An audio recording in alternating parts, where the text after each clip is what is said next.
तरह ऐसा बना हुआ है और ऊपर से भूत टाइप का, जैसे यहाँ चित्र में लालटेन गुरुदेव उठाए हैं तो वो बना है। पढ़ा, मुझे बहुत अच्छा लगा। मैं फिर से दुकानदार, 14 साल की उम्र में थोड़ा सा क्यूरियोसिटी, और नीचे एक सदवाक्य था।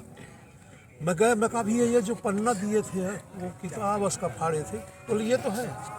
तो मैं कहा 8-10 पन्ने हैं, मुझे दे दो ना, इसको मैं पढ़ूंगा। बोले ले जाओ। मुझे दे दिया, मैं पढ़ा। फिर उसके दुकान में हफ्ते 10 दिन बाद आया। मैं कहा ये कहाँ से तुम्हें मिली थी? तो बोले एक जगदम्बा मास्टर साहब हैं, उनके यहाँ से रद्दी आया था, ये बंडल था, उसी की एक पत्रिका है। मैं उनका लड़का ब्रजेंद्र शुक्ला, जो इस समय जय ताहरी का डॉक्टर ऑफ वो है मेडिसिन वाला, MD डॉक्टर BK शुक्ला, तो वो मेरे साथ पढ़ता था। मैंने उससे पूछा, नहीं यार ये अखंड ज्योति तुम्हें? बोले हाँ, पिताजी हमारे लिए थे ना, हम पढ़ी थे यही। मैं कहा ये तो बहुत अच्छी है, तो कैसे मिले? बोले पुराण पढ़े को तो घर में है हमारे। हम कहें हमको दो।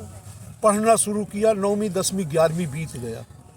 इसके बाद मैं कॉलेज में पढ़ने आया शहडोल गायत्री शक्तिपीठ अभी नहीं बना था। ये बात है 1975 से 78, MSc हमारा 81 में हुआ है, तो कुछ नहीं बना था। 84 में गायत्री शक्तिपीठ का निर्माण हुआ उमरिया, और एक सीधी का एक साथ गुरुदेव उद्घाटन किए थे। सीधी का उद्घाटन करके उमरिया आए थे। उमरिया में सोनी जी, रमेश भाई जी का बड़ा विरोध था, और ये गायत्री शक्तिपीठ में सक्रिय भूमिका अपनी निभाए थे। तो चिढ़ते थे चंदिया उमरिया के ब्राह्मण समुदाय। बोले ये सुन रहा, ये कहा करी यार, ये हम लोगन के मतलब माथे का कलंक है, ये बड़ा पूजा पाठ करत है, ये तो चंदन लगाना, जाप करना, माला जो जनेऊ, ये सारी चीज़ें। और ये बातें उन्होंने कुछ उसमें अग्रिम भूमिका निभा के, पत्र लिखना तो खूब चलता था। शांति कुंज हरिद्वार पत्र गया कि गुरुदेव शायद आपको ये सूचना मिली होगी कि यहाँ प्राण प्रतिष्ठा होने जा रही है बड़ी भव्यता के साथ। वो एकदम झूठी बात है, हम लोग यहीं के पैतृक निवासी हैं, पूर्वजों के हैं, तो ये जो आपको झूठी सूचना दे करके दिग्भ्रमित करते हैं, ऐसा कुछ नहीं है। गुरुदेव एक नज़र में वहाँ भाप लिए कि लगता है तनाव है, रमेश का विरोध बहुत है।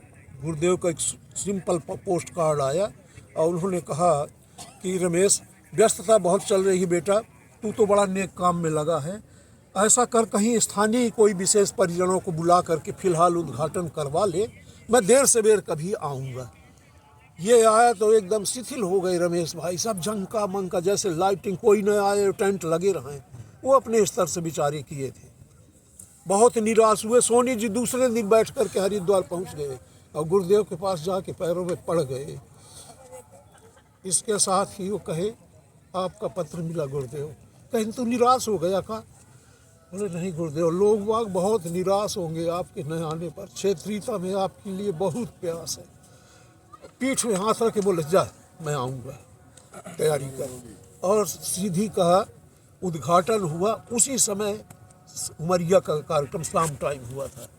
गुरुदेव पहुँचे, सब लोग, रमेश जी का कहना था गजब की भीड़ हुई थी, और ऐसे वातावरण में हो जाती है, कुछ कौतुक देखने के लिए, कुछ समर्थन के लिए कि चलना जरूरी है यार हमारा। जब गुरुदेव गए तो माता गायत्री में काफ़ी टाइम तक सिर रख के अपने रह गए, और जब वहाँ से उठे तो एक कुर्सी रखी हुई थी, उस पर चद्दरा डाल दिए थे, गुरुदेव का आसन था बैठने के लिए। जा कर के गुरुदेव बैठे और देखते रहे दाएं बाएं, पूरा एक नज़र में भापे। और लोग बाग इतना चढ़ोतरी लाए, वहीं चद्दरा बिछा हुआ था तो वही डालते गए, न थाली न वाली, आरती की थाली में फूल वूल रखे थे। थोड़े टाइम में जब आना जाना भीड़ कम हुई तो गुरुदेव ऐसे इशारा कर, रमेश इधर तो आ, तू तो बेटा बहुत खर्चा कर दिया है रे, तेरा तो बहुत पैसा लग गए हो। क्योंकि उस समय ये सब नहीं था कि शांति कुंज कोई लिखे तो अनुदान वहाँ से ग्रांट हो, आज जैसा होता है। बोले उठा, आया। और ऐसे गुरुदेव वही जो टॉवल टाइप का कपड़ा रखा था, बोले ले, तो ऐसे कुर्ता पकड़ लिए रमेश भाई, और उसी में उन्होंने झटकारा। बोले ले, तेरी तो कुछ मदद हो जाएगी। और रमेश भाई ये मुझे कहानी अखड़ार में सुनाए थे, वहाँ भी एक कार्यक्रम था 5 या 10 कुंडी यज्ञ, तो उससे पैसा निकला? जी हाँ। तो जब ये नहीं, ये पैसा दूसरी बात है, जो कहानी मुझे बताए थे, मैं तो था नहीं गवाह। तो रमेश भाई रोने लगे बताते हुए और कहे, परिहार जी, जितना मेरा खर्च हुआ था उस समय 1,24,000 के आसपास हुआ था, ये पैसा पूरा का पूरा 1.25 लाख था। इतना कह करके रोने लग गए। तो बोले गुरुदेव की असीम सत्ता थी, कौन उनको, कौन अपना कौन पराया, ये सब लाइन भर में लगे रहिए, अपने आप बाइफरकेट हो जाएंगे आप जिस तरीके से फिल्टर होता है वो अपने आप अलग कर देता है।